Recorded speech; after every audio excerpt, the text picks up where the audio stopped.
Hey, it's Jay, humble host, community commentator, seeker of citizen celebrities. Happy New Year! It's 2015. Lots will change and a few things will stay the same.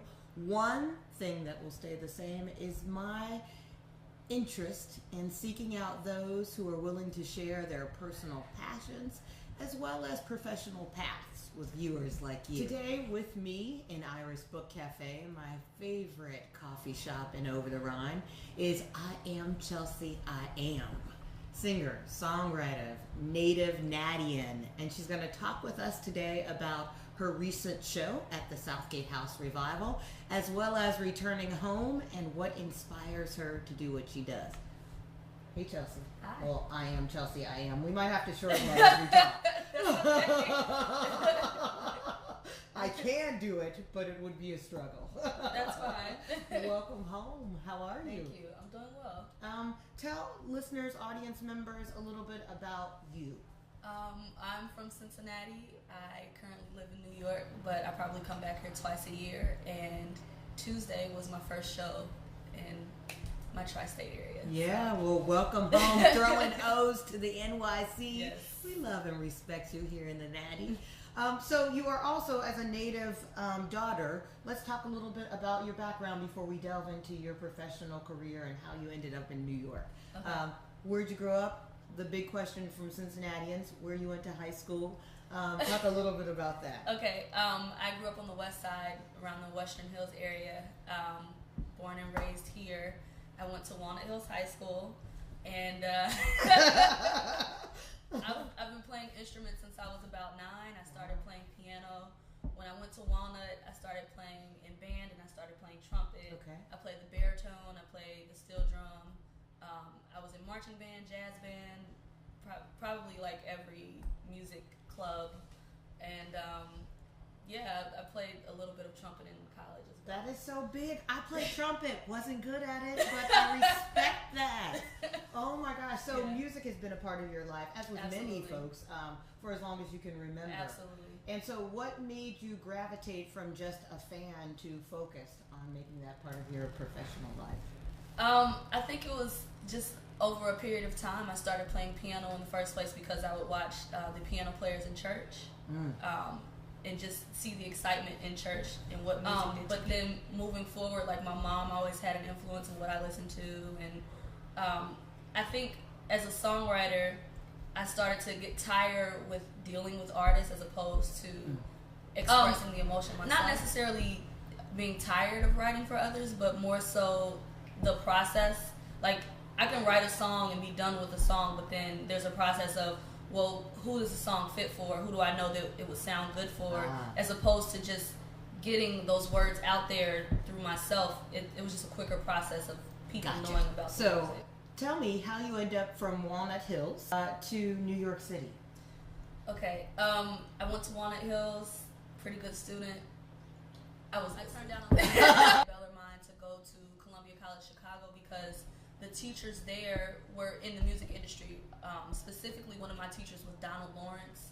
He's a gospel producer, singer-songwriter, and I got the opportunity to get my first album credit with Donald while I was in school. One of my other teachers was Marcos Palacios. He goes by Cosign, and he's a producer from a group called The Interns. And when I met him, he was just producing for MTV.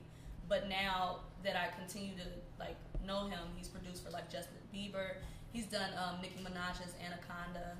So I wanted to be around that environment of people who were actually doing something in the industry. And just moving forward, Donald Lawrence was signed to Sony at that point. He had an imprint under Sony, and he got me an internship at Sony in New York. So I ended up interning at Jive Records. So now, with your mind right, so to speak, how have you ended up back home performing at Southgate House Revival?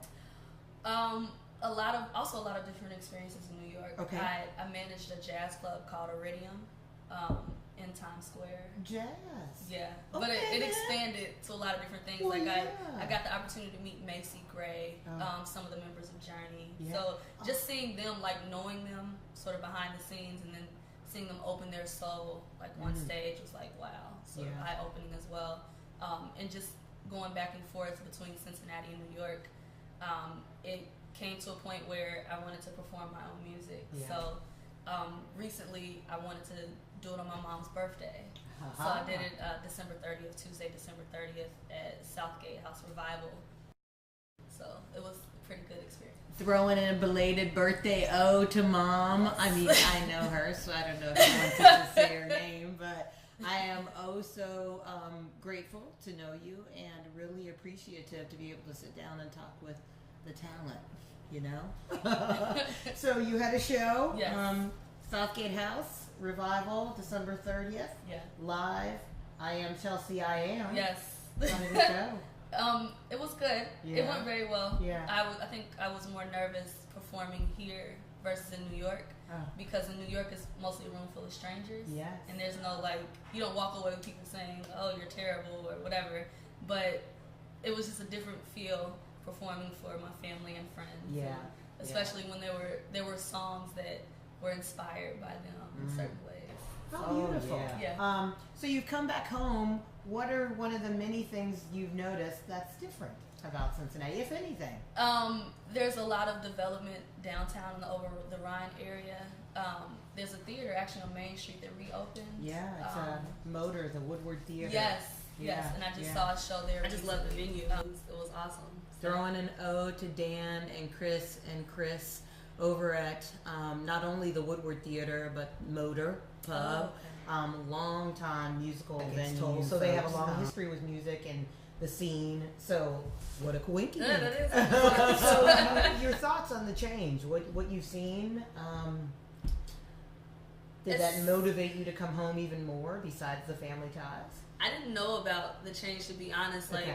I talk to my friends pretty regularly because I've known them since I was 12. So but I would hear them mention little tidbits oh, we're going to this place tonight, and it didn't really register until I got here to see Vine Street, Bakersfield, the Eagle, Taste of Belgium. Even Finley Market was different for me because I had an uncle that used to work at Finley Market, and it was like a family ritual to go there every Saturday and just to look around and see, oh, somebody's selling soap. This is different. So it was cool. It was cool. Lofts that I've never seen before, or different apartments. I do believe there's a way to incorporate both. And it probably lends to having a knowledge of both spectrums of the old versus the new. Appreciate that. And how it could grow together. And I think I've been seeing a lot of that in Harlem. I live in Washington Heights, but I always say Harlem because people don't know Washington Heights. So, and there are a lot of changes actually just happening on 125th Street that I can see, and I don't know that they're including what's going on or what has been going on, such the rich history of Harlem versus the new. It's there, you can see it a little, but from being there from 2009 to now, it's not. I don't know that it's exactly the same. You still have guys selling cocoa butter on the street, which is Harlem, but I don't know. Sounds very similar in my perspective to what's happening here. But again, I think where there are people with passion and purpose, then there's a place. So what's your hope? Coming home, you've successfully finished your first home tour. Where do you see I Am Chelsea, I Am going? What's your hopes or dreams? I'm auditioning for a tour. I'm not sure where it's going to go, but just booking. Hopefully shoot some music videos in 2015, and I want to at least come out with an EP. As you grow as an artist, the individual, do you see yourself also producing in the future other artists? I have dabbled in that a little bit. There's a kid, well, he's not so much a kid anymore, he's 17. His name is Kenny Arujo. He auditioned for The Voice, and he was on there for a while, but I've worked with him, and I've worked with a few other people, but I definitely want to get more into the production and the writing side for more people. I've done it a little bit, but I would like to do more. I think it's big to kind of pay it forward. You suffer a little so many don't have to. If there are young artists out there interested in pursuing their dreams and their passion, what advice do you give to them when it comes to the reality of the music business. Your immediate circle is the best thing that you can start with. Like, there's a clothing line here called Ohio Against the World. Oh yeah, Floyd. Yeah. Hey, yeah. Floyd, what's up? And I remember meeting Floyd, I think maybe 2008, 2007, and it wasn't that big, but he grew his circle with the people around him, and now like LeBron James is wearing it, Yeah. Rihanna wore it. There was a big shout out at the Ohio State game. You're damn right it was. I saw it, Floyd. Good Morning America tweeted it. Like, it's so big to as an artist in every aspect to make sure your circle is tight, the people around you, because it'll grow itself. Like when you have artists come to town, see if you can open up for them. And go from there. Like even me coming back, I'm asking my friends here, oh, do you know people at City Beat? Do you know this person? Because Cincinnati, as much as we, and I'm saying like my generation, complained about how small it was, like it lent itself to be good.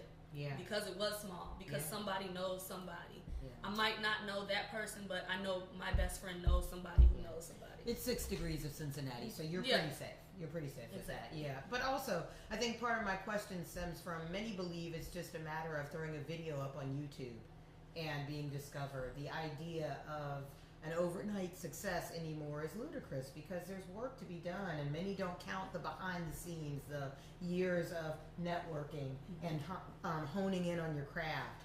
I think it's important for anyone interested in pursuing their passions. Heck, I've been interviewing people unofficially for 10 years, but professionally for 5, and still have a ways to go when you talk about reaching a certain point of success. So it's just sharing that truth sometimes. Yeah, well, when you're trying to grow within your craft, you have to know what perspective you're coming from, and it's not a right or wrong. It's not I have to fit into the top 20 Billboard hits. There's always going to be a niche for all types of music, but you have to be the utmost professional within yourself and know what you're doing. And it's not to say you have to know tomorrow. I had a supervisor when I was working at BMG that told me, and she was older than me clearly, but she was saying like, I'm this age and I still don't fully know who I am. Like it's a development. Like, will you ever really know? But just to be the best that you can be for yourself. Wise words from a warrior woman. Lots of W's there. Yeah. I am so grateful for you taking time out to talk with us and to share a little bit of wisdom with folks interested in seeking and finding. It's me, Jay, just Jay. I decided in 2015 that Jay All Day was a so 2011. It's just Jay now, and I think it's important for 2 reasons. Just Jay says it's just me, conversations, inclusion, it's important, but just in a pursuit of just us. So it's just Jay, and I am here with I Am Chelsea, I Am. Tell folks where they can find you, where they can listen to you. iamchelseaiam.com. My Instagram is iamchelseaiam. Everything is iamchelseaiam. So, yeah. And that she is. It's Jay. This is All in a Day. Big hugs and natty love.